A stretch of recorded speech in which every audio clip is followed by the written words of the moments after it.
তোরে সাবধান করে দিলাম। বেশি কথা না বললে রাসেল যেটা বলছে এটা মাথায় সেভ কর, ঠিক আছে? আর এখান থেকে যা।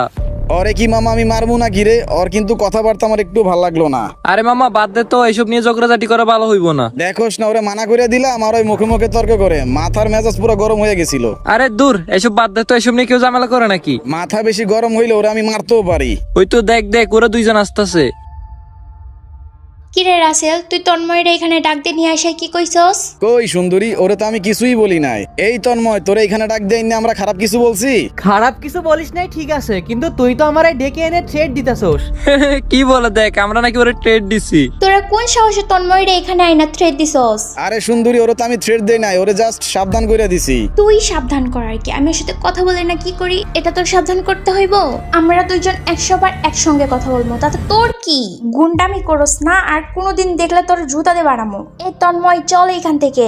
আচ্ছা ঠিক আছে। মামা আমগরে কিন্তু অপমান করে তো গেল।